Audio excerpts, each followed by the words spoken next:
Hi, Patty. Hi, everybody. Good morning. Good afternoon. How's everybody doing? I'm still letting people in, so bear with me.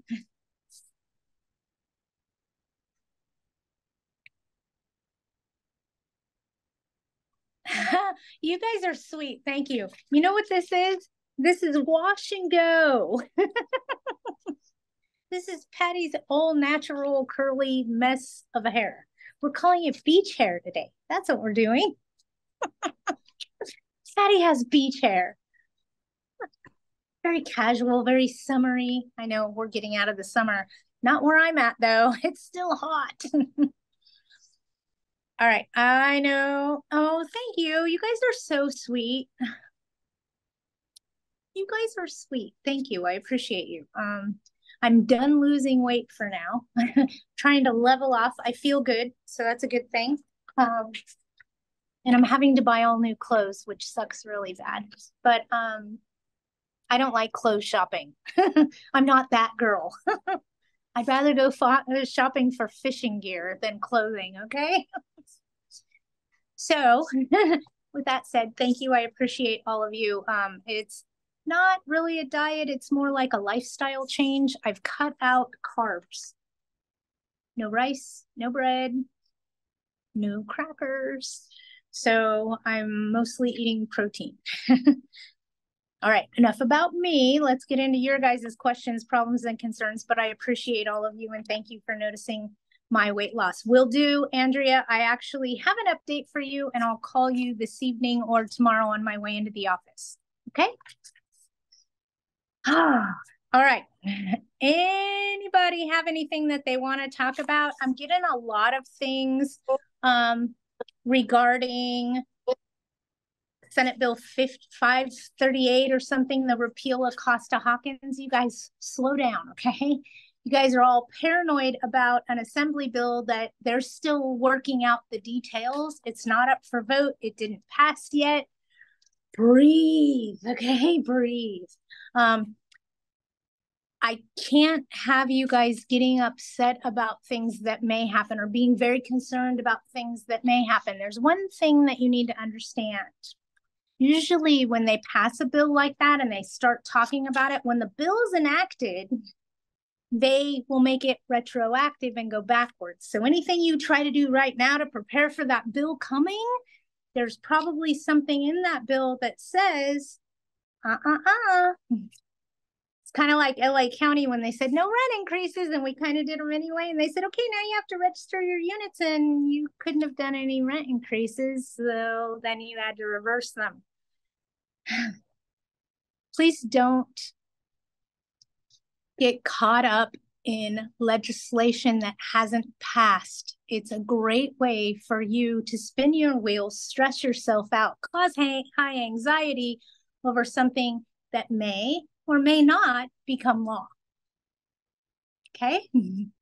If there's something that we can do to help protect ourselves from these laws that may or may not be passing, then we need to do those things. But if there's something in there that goes back retroactive and makes you reverse anything to help combat this new law, then you're only spinning your own wheels. Hope that makes sense. As far as California's restrictions on rent increases, today the law says that you can collect up to 3 times on a furnished unit, 2 times on a vacant unit, and only 1 times for anybody active military. That's the law today. They're trying to change that with Assembly Bill 12 and make it so that we can only collect a maximum of 1 month's rent as a security deposit, even on a vacant unit, even on a fully furnished unit, even if they have shitty credit. Wait, what? You mean us landlords that say, oh, I'm sorry, corporate America won't rent to you, but I will. I'm just going to require a higher deposit. Landlords aren't going to do that anymore. So where are those people going to live? Because I'm not going to rent to them. You're not going to rent to a credit risk. Where are they going to live? For every action, there's a reaction. For every cause, there's an effect. And they're causing all these laws to go into place, but not thinking of the repercussions of them. Because if somebody's standing in front of you with $10,000 cash in their hand in LA, no joke, saying, I need to move, I have a problem, I need help, nobody will rent to me. They have a 540 FICO score. My question is, are you going to rent to them?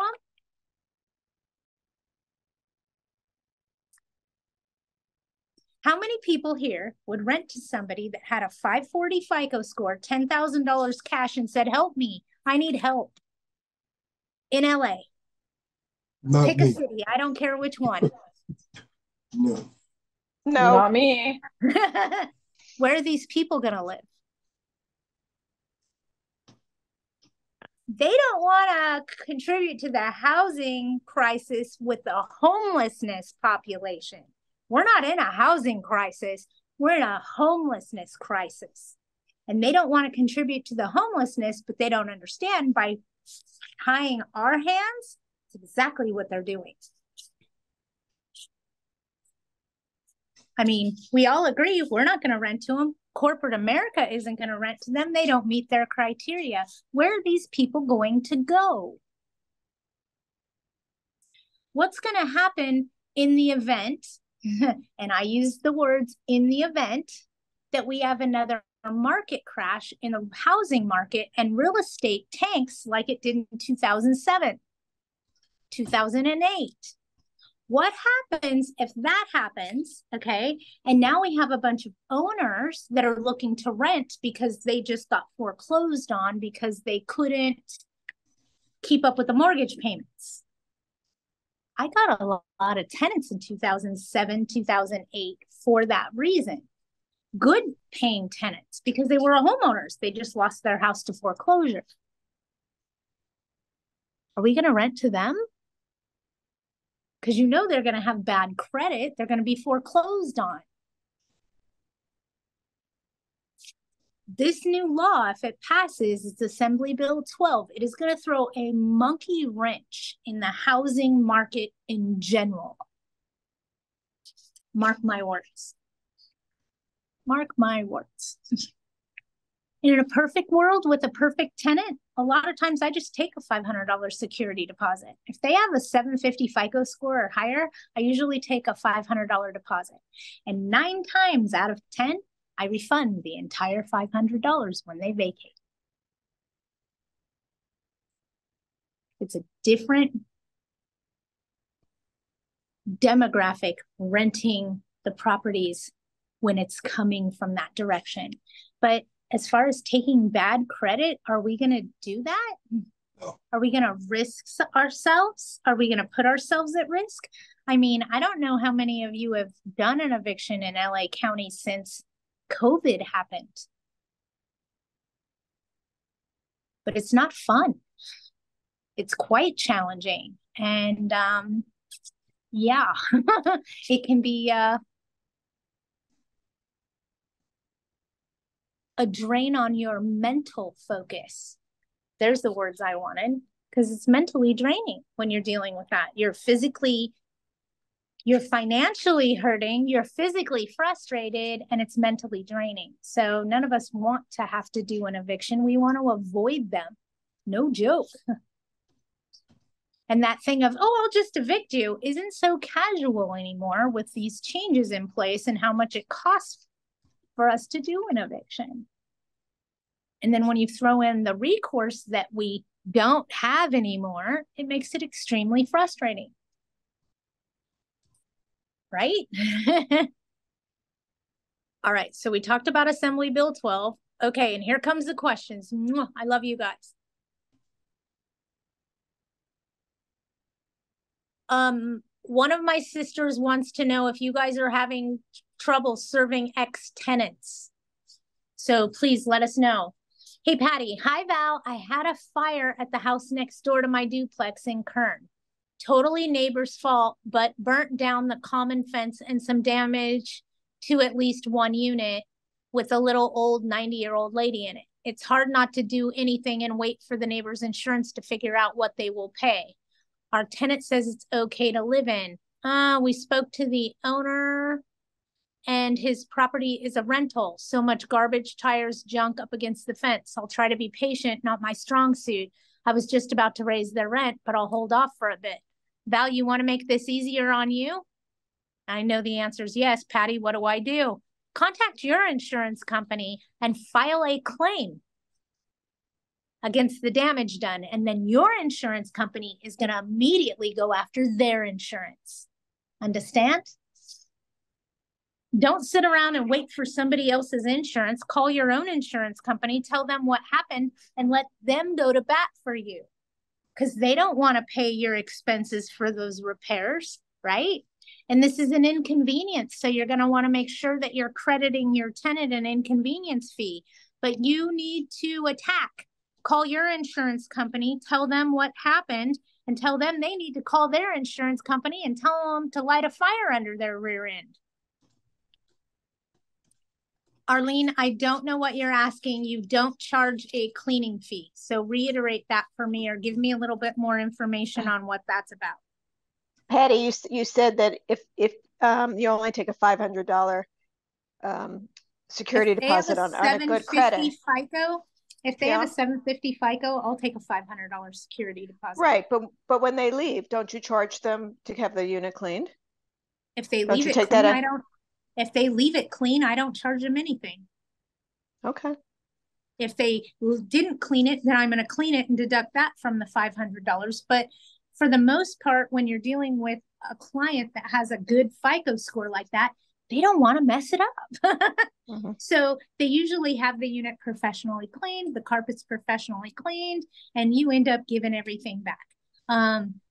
I've taken $500 security deposit a few times on a higher FICO score. And I'll tell you this, one of them came to me and said, hey, Patty, I didn't have the carpets cleaned. We didn't have time. I can either do it or you can go ahead and do it and deduct it from the 500. Just tell me how much it's going to be.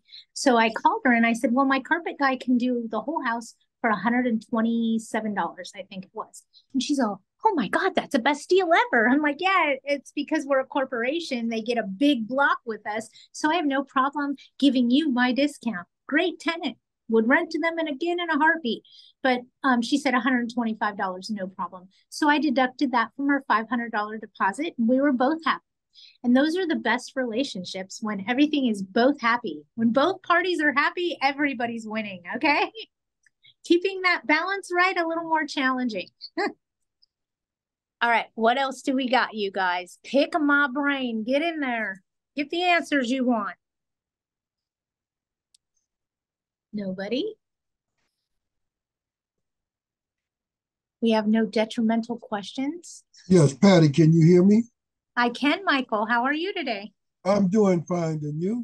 I've gotten taller since you saw me last. You have, and you look great, okay? You really do. I'm not taller. Look, my issue is I had an issue with a water heater. My tenant informed me on Thursday that the heater went out on Wednesday. The water heater or the house heater? The water heater. Okay, on Thursday. On Thursday afternoon, I was there to check out the heater.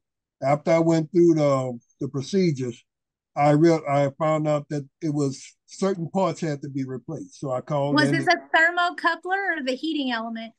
It was the thermocoupling, the heating sensor, and the gas valve.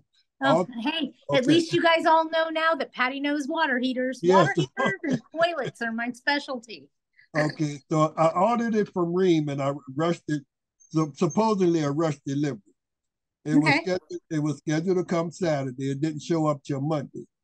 But Monday, when it came Monday, I was able to secure a plumber, and we was out there Monday afternoon installing the heat. So my tenant was out of hot water from Wednesday till Monday about 3:00. But they notified you on Thursday, correct? They notified me on Thursday. So they don't owe rent for Thursday, Friday, Saturday, Sunday, Monday it was fixed? Yes. They get a 4-day rent. I was going.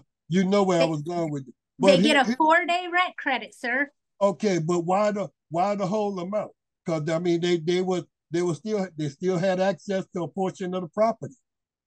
Shouldn't because if the landlord, hold on, I hear what you're saying, but hear me.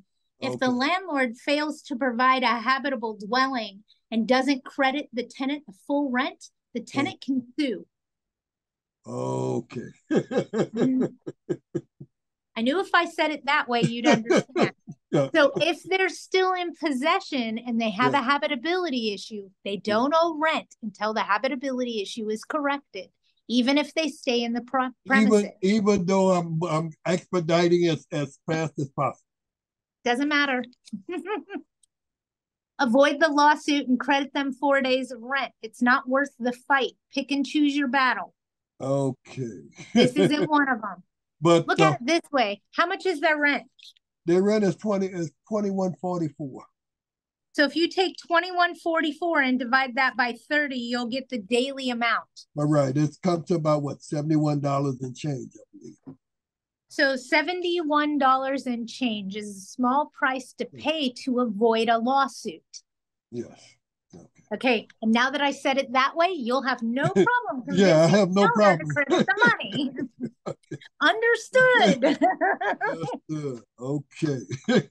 All right. I'm glad that clicked for you. Yeah. Thank you very much. No problem. Okay, Val, it looks like you got another question. And Jen, all we got was if. So I don't know what that is. Val, we had a young couple move into a newly remodeled unit. 6 months later, they decide to move into one of our other larger units. Our contractor charged over $1,800 to fix stuff, but most of it wasn't to be charged. So I asked how much to charge for damage. My guy said there was many small pinholes and it ended up patching and painting a few walls and said like $400 to charge a tenant. My partner thinks that's overkill on my contractor's part and he probably didn't need to paint the walls. Again, it was new when they moved in, so I want to charge the full $400, even though it could have been done a little cheaper or not at all. Want my honest answer, Val? Charge them. You know why? You're saying there's small nail holes in the wall. Here's the thing. That's damage. They made a hole in the wall. If they would have left the nail there, it would have been wear and tear. But because they removed the nail and created a hole, that is now considered damage and fully chargeable to the tenant for the full whole $400. There were holes in the walls from picture nails. If they would have left the nail in the wall, you couldn't have charged them, but by making it a hole, you can. Okay? All right, I'm going to take the next question. Thank you, Melanie. Larso, Section 8, tenant in a 5-bedroom is behind on rent. Fair market value goes to 4-bed at $3,170. Gotcha. Is there a provision for 5? Yes, there is. They add additional funding to each additional unit. And further to that, the police have been called twice recently as the daughter, who apparently doesn't live there and is not included in the Section 8 benefits, is disturbing the peace. Anything I can do with that? Yes, there is. I don't have an exact date or case number or anything useful. Would like to get rid of them.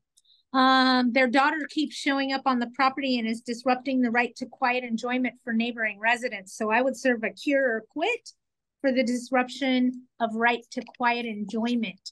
The fact that the police have been called there twice, call the police department and ask for a call log based on the address.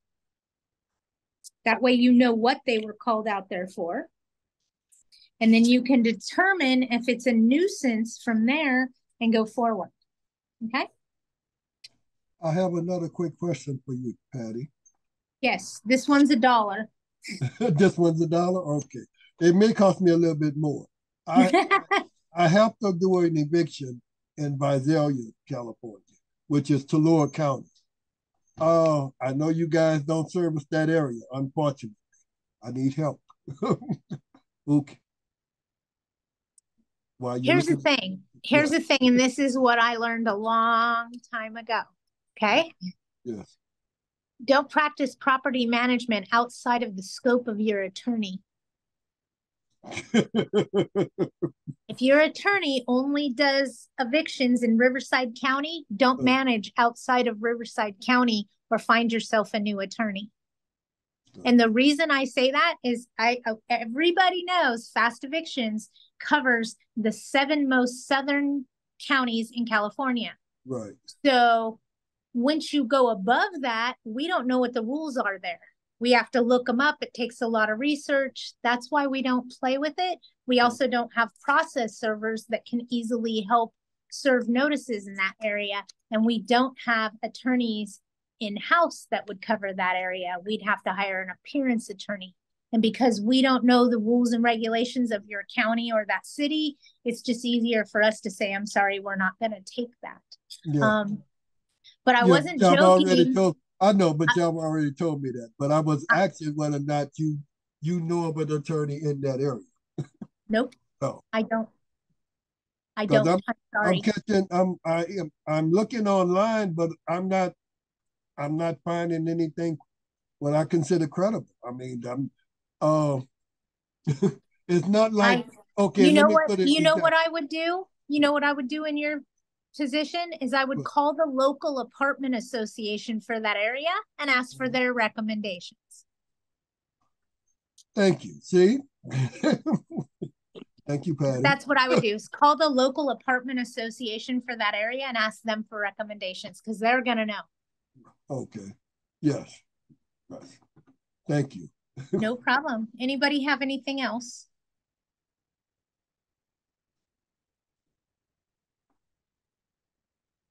Property is in Larceau. I sent a letter to my elderly tenant to remove the folding chair at their narrow balcony and stairwell. He ignores my letter and still leaves his chair at the balcony. He doesn't have renter's insurance and has been living in his apartment for over 30 years. His rent is below threshold for 2 bedrooms.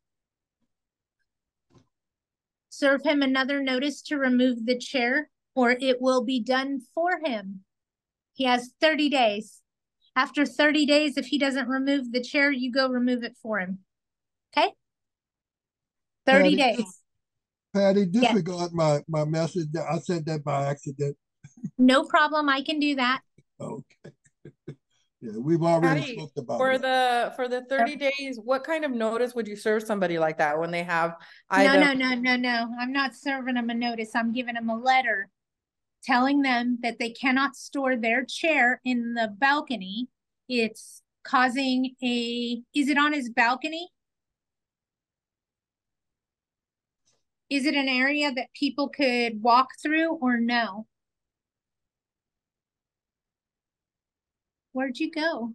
I heard you, but now, okay, it's not an area other people can walk for. So unfortunately, does his rental agreement say that he can't store his personal items outside of his unit? If it doesn't, I would give him a 30-day notice to change the terms of tenancy regarding storage of personal belongings, and I'd make sure that I gave it to all the tenants in the building so it wouldn't be considered harassment. And then I'd send them all a letter telling them to remove their personal items from the balconies because you're not allowing that. But you have to treat everybody the same. And then tell them if they don't remove them within 30 days, they will be removed for them. So it's not a notice, it's a letter. Different set of facts. Because you're telling them to do something about it. If they don't do something about it, you're going to do it for them. Okay? I'm not sure you mentioned this at the beginning, but I'm just looking at the LAHD website for a 5-bedroom threshold and stumbled upon another emergency renters assistance program. Yeah, there's another one called Los Angelinos, I think. Yep. There is a new program out there. It's for tenants. It's not for owners to apply to. It's only for tenants. And I want to say it's called Los Angelinos. And it's to help tenants avoid homelessness. Yes. It is not the one that we were talking about from the government that restricts landlords from doing evictions for 1 year if you take the money. I understand that his contract's old and it was something from 30 years ago, but you can give him a written change of terms and tenancy as long as you're not creating harassment by doing it. Hey, Patty, question. This is Allie. Hi, Allie. How are you? I'm good. On this items of things that they're not supposed to, or they personal items that they placed in areas where they're not supposed to per their contract. If you confiscate it after, like, let's say the 30 days after you sent them the letter, they ignored it and it's still there. If you confiscate the item, how long do you have to keep it for? You don't. You Okay. gave them 30 days to remove it. Okay. They didn't remove it. Now you're removing it for them. Right. Okay. Come in. Awesome. Thank you. No problem. You guys hang on 1 second. I'm going to put you on mute because one of my coworkers walked in here and has a question. So bear with me 1 second. Hang on.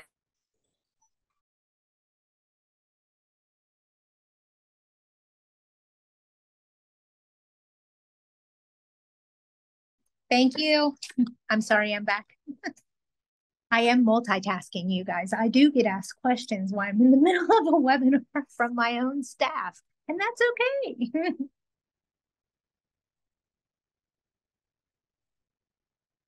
Can we give them less than 30 days? Not in Larso. To answer your question, yes, April, you can. You can do it on a 3-day curable breach of covenant. However, not in Larso. Not in LARSO. Larso has special rules, so we gotta make special exceptions. So in Larso, I wouldn't serve a notice. I'd send them a letter and tell them I'm giving you 30 days to remove these items from the common area. They must be removed or it will be done for you on the 31st day. Because you're being courteous to help them because maybe they don't have the capability of moving those items.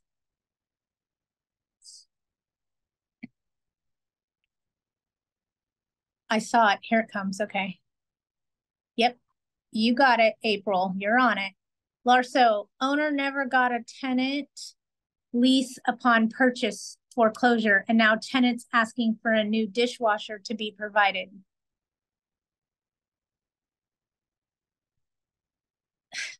Absolutely. It doesn't matter if they didn't get a tenant lease. Regardless, there's an amenity in the property, and if it goes 30 days unrepaired, then the tenant doesn't owe rent. So landlord needs to fix the dishwasher or remove it and give them a rent credit for removing an amenity. Tenants' renters' insurance expired on the 15th. They said it renews automatically. I have still not received the update. I am listed as an interested party. Will the insurance company give me info or what should I do? If you're listed as an interested party, call the insurance company and ask them if the policy is current. Ask them if it renewed. Look at it this way, okay? Look at it one way. Usually insurance companies don't send you letters unless there's a problem. Like, hey, we still haven't received your payment. Your policy is going to be canceled. If you get that letter, you want to serve a cure or quit. But they will tell you the policy will not be canceled. And then they say your policy was canceled as of this date. So you'll get that letter too. If you don't get that letter, their policy wasn't canceled. If you have any concerns, just call and ask them. As additional or interested party, they can tell you whether or not the policy is current or not because you are an interested party. Hope that helps. You got it, baby, anytime. Patty, I'm sorry, Yes. I got a phone call right in the middle of, I was listening to your answer. The woman that asked regarding the letter for people that have personal items in the balcony, I get that issue all the time. where people have all of their personal things. And I do have properties in which it is where people walk through. And so it does become a fire hazard. Plus, it's just not, it's an eyesore for the building. They have like, you know, they put clothes to dry, they put, you know, mops and all this stuff outside. So I heard you say you send a general ledger, a general letter to everybody. So there's no discrimination. Everybody gets the same letter. And if they don't move it, what is it that you're supposed to do after that? Well, what we tell them is we're giving you 30 days to remove your personal items from the common area. If you choose not to remove them, we will deem them as trash and dispose of them accordingly. So in other words, I gave you a 30-day notice to move your stuff and then told you I'm going to do it after that. If it's still there, I'm going to do it for you. That's in LARSO. That's in properties that are governed by RSO. If you're in a property that is not governed by LARSO, you're going to serve a 3-day curable breach of covenant and then start attacking. Okay. So RSO would be LA County? LA City and the other cities around LA County that are governed by the Rent Stabilization Organization. Okay. So all of my properties are in LA City and LA County. So that would be. Okay. So the ones that you have to pay RSO for an RSO certificate, you're going to send a 30-day letter to everybody. For the ones that are in other municipalities, you have to look up and see if it's a 3-day cure or quit, a 7-day cure or quit, but you're just going to serve a cure or quit notice if it's not RSO. Got it. Okay. Thank you. But it has to be in compliance with the governing municipality, meaning the city that watches over you. Example, Pasadena has their own rules. Pomona has their own rules.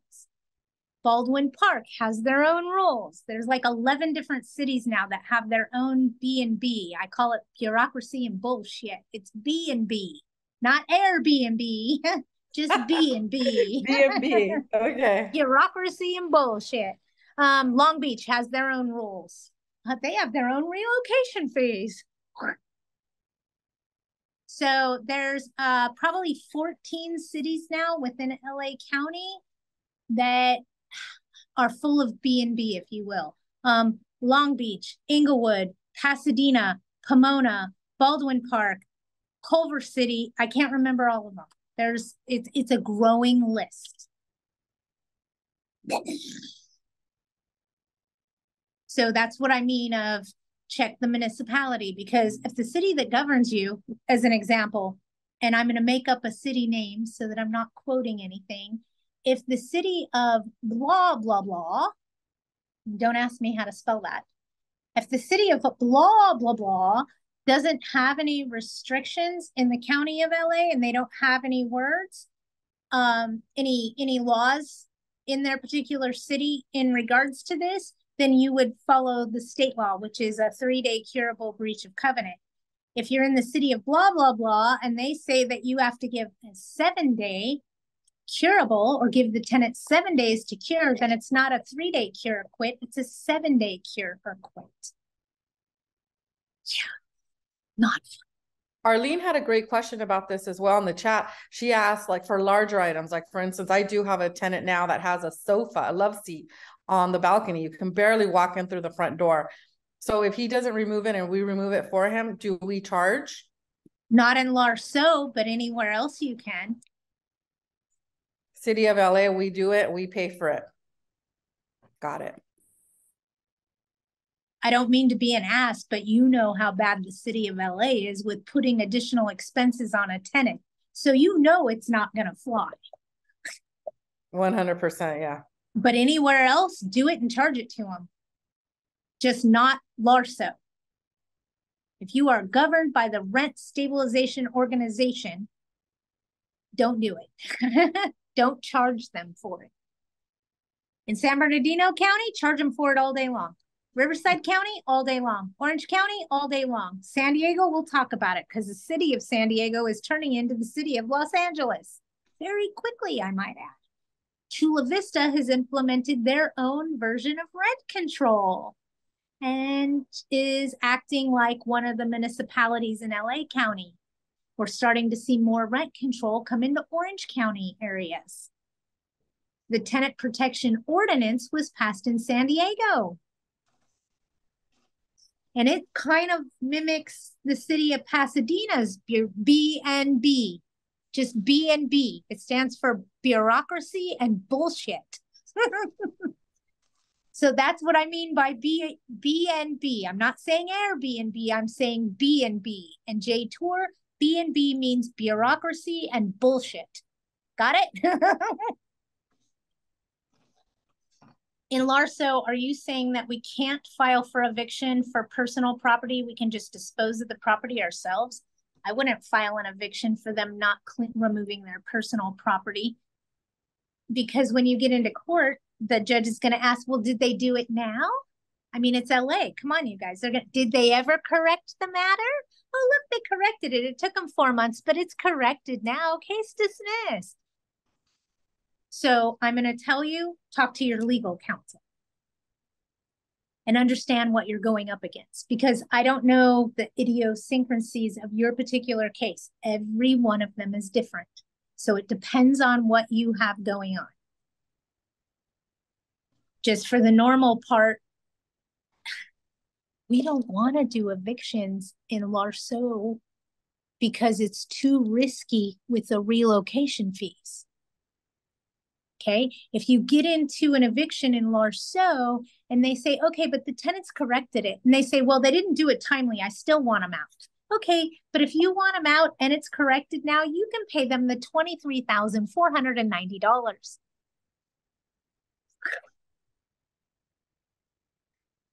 In heavy litigated areas like the city of Los Angeles, I don't want to do an eviction unless it's rock solid.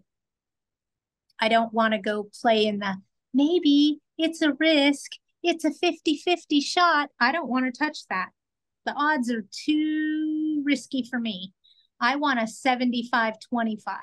I want an 80-20. I want more bang for my buck. I don't want to spend months in litigation. I don't want to do it. Okay? That's me. That's me being honest with you. Pick and choose your battles. Pick and choose them. Okay?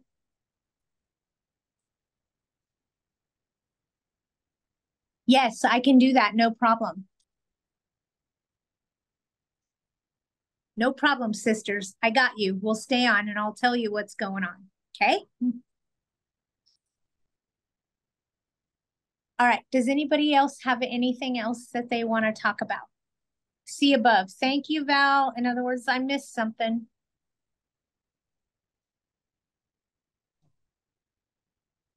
Please see my question above April's. Okay, Val, I'm going. I have a weirdo tenant. Now I found it. Thank you. I have a weirdo tenant that is constantly late in Kern County. That's what she's telling me by Kern, you guys. His rent is under market at $1,300 with a 10% late fee. We pretty much serve him a 3-day every month, and he usually pays within a week or two. He just paid the rent yesterday, the 19th, with the late fee. I was so prepared to go to eviction, but took the rent and canceled the eviction. Okay, it's the unit that's... I know I cannot charge him the $65 to post the notice. Unit A. But now we want to raise his rent to $1,400. Look, it's the fault. It's the... Oh, hang on, I got you guys. Hang on. The vanity is clogged. Let me figure out how to fix All right, appreciate it, man. I'm trying, you guys. I'm trying. Just bear with me real quick. Fixed it. Okay, let me go backwards now. Hold on. I have a weirdo tenant that's consistently late in Kern County. His rent's under market value at $1,300. We pretty much serve him a 3-day every month. He usually pays within a week or two. He just paid rent yesterday on the 19th with the late fee. I was so prepared to go to eviction, but I took the rent and canceled the eviction. I know I cannot charge him the $65 to post and mail the notice, but now I want to raise his rent to $1,400. He knows we're pissed at him, and I don't want him to feel like we're harassing him, but I want to get rid of him. Val, when is the last time you raised his rent?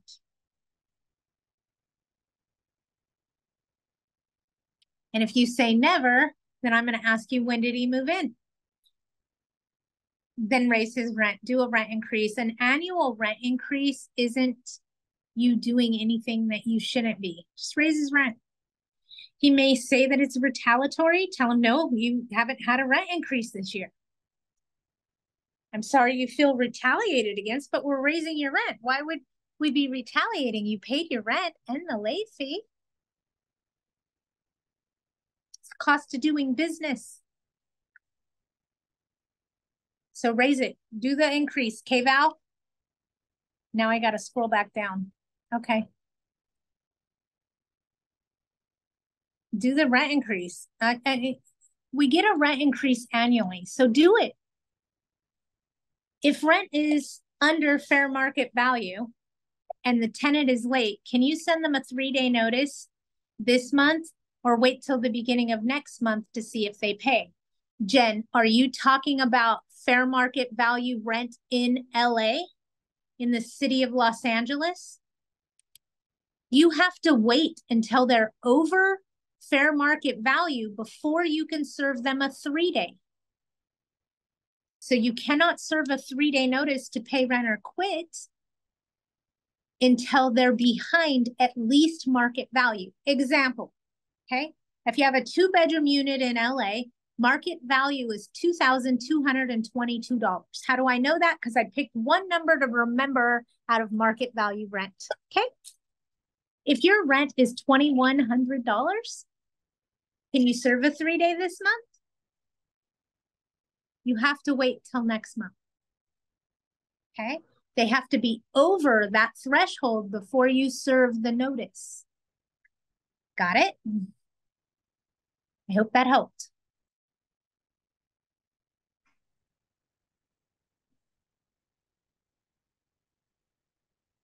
When the writ of possession goes to the sheriff, does the sheriff have to post the notice and give the tenant a few days to move out before being locked out?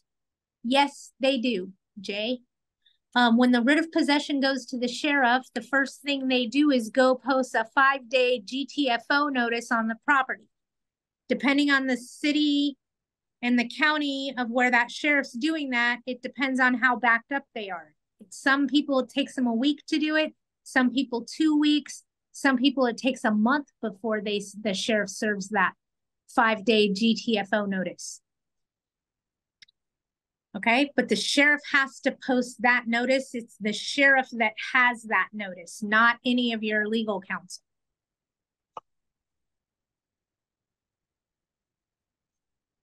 I hope that helped. The sheriff does have to go post a 5-day notice and give the tenant a few days to move out. It gives them 5 days. I call it a GTFO notice because they can't fix it. Yes, Melanie, mwah, GTFO. If you don't know what that stands for, Melanie'd be more than happy to tell you. And thank you for following my analogies. My favorite one this week is LLPOF. You guys got it? LLPOF stands for liar, liar, pants on fire.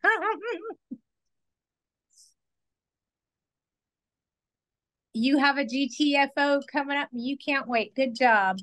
Can that be calculated by day rate? Hang on, Jen. No, they pay a monthly amount, not a daily amount. Make sense? I knew somebody would ask what GTFO was. Melanie, it's your job.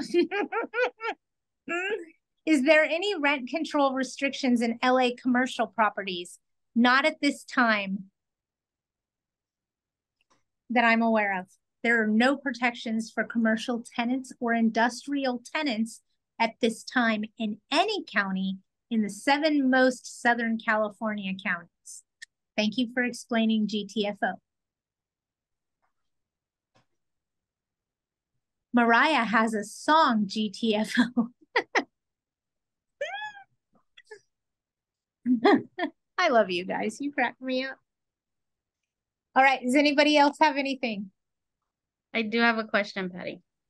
I'm going to hold your foot to the fire, baby. Hey, wait a minute. You guys all remember that girl that we called our money girl? She was helping us with the housing is key money and how to apply and how to keep up with all that. And during COVID, she collected over $100,000 for her owners through the program. That was April. She's back. And we're glad to have you. Welcome back, April. Thank you. It's good to be back. See, look, here it all comes. Hi, April. Hey, April. I miss these. I do have a question in regards to a resident that is always late, but she's constantly applying for assistance, not only through, and it's through different programs, but this recent one, she's claiming domestic violence, and it's free money for 2 months. And I looked at her file, and it looks like she's been offered assistance before through other organizations. Do I have to accept it? You don't have to participate in whatever program she's doing. You're not required to. Mm-hmm. And if another party is paying the rent, you want them to sign an agreement saying that they're paying the rent on behalf of, but not constituting a tenancy by them paying you. I mean, she has. Okay. Does that make sense? So look at it this way. Let's pretend Patty's in the hospital and I send my son to go pay my rent. Are you going to take my rent check from my son? No, I usually don't accept it. You have a 6 a.m. We don't accept third-party payments because if she accepts the rent from my son becomes her tenant. See how that worked? And I explained that to her, but she's saying because it was accepted in the past from ownership, she's like, you have to accept it. So April, open your rental contract for me right now and tell me if you have a waiver clause. There's a problem with that. I don't have a copy of the agreement yet. I'm waiting for it because it was taken. She moved in under another management company. So I don't know. As soon as you have a copy of the rental contract, or even ask her to provide it to you, because with a tenant like that, they usually have a copy. Just saying. See if there's a waiver clause in there. That will be in with your attorney's fees clause somewhere near the back of your contract. And what a waiver clause is, and I know you know, April, but let me just tell everybody else. What a waiver clause is says, just because I waived it before doesn't mean that I'm constituting a waiver every time. Okay. So what a waiver clause says is just because I accepted your rent late last month doesn't mean I'm going to accept it rent late every month going forward. A waiver clause helps you because because you participated in a program in the past doesn't mean you have to do it in the future if you have a waiver clause in your contract. Okay. So I'll review it when I receive it and call you if I have questions. If there's a waiver clause in there, that's what you're going to tell her. Just because we waived it in the past, or just because we did it in the past, doesn't mean we're going to do it in the future. You have a waiver clause in your contract, and the owner is waiving not to participate in that program. Yeah. Can I report her for fraud too? Because she doesn't even have a boyfriend, so I don't even know where she's getting domestic violence from. You cannot report her for fraud. Okay. But your sister can. Okay. If you're providing housing, if you are providing housing in LA County, there is a new thing called harassment. And if the landlord does anything to poke the tenant in the eye, so to speak, you could be guilty of harassment. And those lawsuits are very expensive. They start at about $250,000. So the housing provider, the landlord, the property manager shouldn't do any of that. But if a neighboring resident does it, we can't control neighboring residents. Wink, wink, wink, wink, wink. I'm trying. Okie doke. Okay. Thank you, Patty. Anytime. Anybody have anything else, or I'm going to end this for today? Patty, I just want to mention that we're trying to do grassroots to get it on the ballot for next year for the repeal the death tax. So people may want to take a look at that. Absolutely. Because families are going to be losing their family homes and businesses, and I don't know if everybody's aware of that. No, actually, you can put a link down there in the bottom if you want people to check it out. And I'm going to tell all of you, vote no on Assembly Bill 12 and spread it like cancer. Remember, April, way back when COVID first started, and I was telling you guys, get these tenants to apply. And April took it upon herself to have her on-site manager sit out in the courtyards of her apartments with masks on and have them sit 6 feet away from her in a chair, and she'd help them apply for the housing is key money on her laptop. That is ingenuity, okay? Now, April, if you can get all of your tenants to vote no against AB 12, I will be extremely impressed. Just go tell them it benefits them and see if that works. April was spot on how to treat that COVID housing is key money. I mean, sitting in the common area with a laptop helping tenants apply, spot on. Thank you. No problem. And we appreciated you giving us weekly updates of this program's out of money. This program still has money. I mean, it was a godsend. Thank you so much for that, April. It was one less thing I had to worry about because we had you. Anytime. Thank you. Thank you. There it is. Repeal the death tax. Everybody keep an eye on that.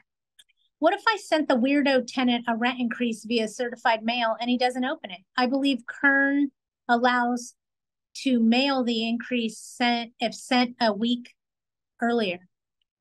No, if you want to serve a notice of rent increase, go post it on the door and then mail a copy certified mail. That would be proper service.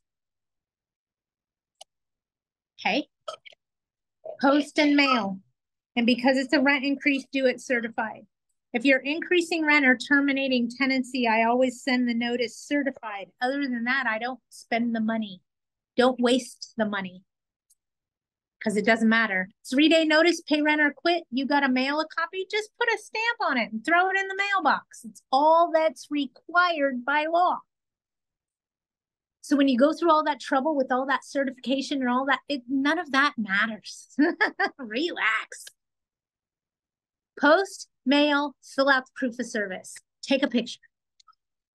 What about a security deposit refund form? What about a security deposit refund form?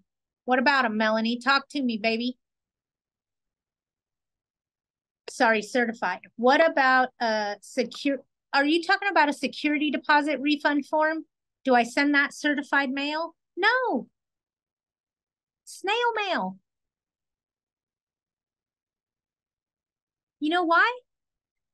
Because 9 times out of 10, they didn't even give you a forwarding address and you're only mailing it to your own damn property, where you're going to write return to sender, no longer at this address. It's not required to go certified. Don't waste the money.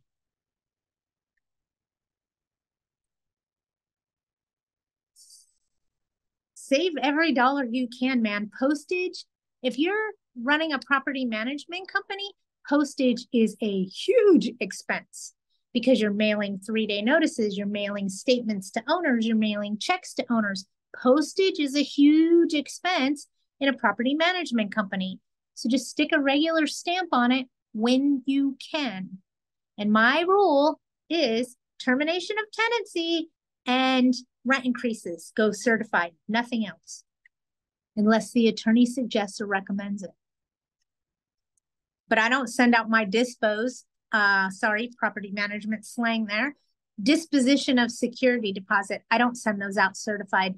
9 times out of 10, they didn't give me a forwarding address and I'm just sending it back to the property. If I post the increase, does it still need to be mailed certified? Here's the reality, okay? If you personally hand them the increase, you're done there. That is the best form of service, personal service. Okay? Handed it to them personally. Done. If you tape it on the door, if it's a rent increase or something that is terminating tenancy, 30-day, 60-day, 90-day, 3-day, those types of things. And what I mean by 3-day, not 3-day pay rent or quit. I'm talking about a 3-day GTFO. Get out. You can't fix this. A 3-day quit notice. Those would be sent certified, in my opinion. Anything that is raising the rent or terminating tenancy. Other than that, I don't send certified mail because for the most part, tenants won't sign for it and it comes back to you refused. So why'd you waste the money? See, Val knows it always comes back refused. Do you know why? Because tenants are just as smart as we are in some instances. And they know that if something's coming certified mail, a lawsuit's probably going to inspire because of it. So they don't want to sign for it. Because they think, oh, you know, if I don't sign, they can't do anything to me. Watch this. No, I actually posted and mailed and send it certified, and you refused. It says on there, refused. So I can show that to the judge. You refused it. So what are you showing to the judge in our case? As in far as proof of service? Yeah. Do we have that yet? No, we don't. No, we don't. And I'm going to talk to you when we finish this. Okay, because our time is kind of limited now. I got you. I can give you a call. That's the problem. We're afraid. Well, can you put it in an email? Yeah, yep. I'll email you. No problem. Actually, okay. And I'll give you a call too. Okay. Was that at the dog? I saw the point. Here's it. Yeah, because we just want to know what's going on. Yeah. I know you do, babies, and I'll call you as soon as I'm done with this, okay? Well, Amber's in a class. Yeah, I'm leaving. Okay, can I call? What's a good time to call you today? Can you just put it in an email? That would be best. I will do that as soon as I'm done with this. Thank you so much. Yeah, thank you. You got it. Great. Oh, thank you. You guys look amazing. Well, bye. Bye, guys. All right, everybody. You guys have a great day. If there's anything else I can do to help you, you let me know. Arlene, enjoy your week. Thank you so much. Bye, Patty. Bye, everybody. Have a great week. Everybody, if you need me, you know how to find me.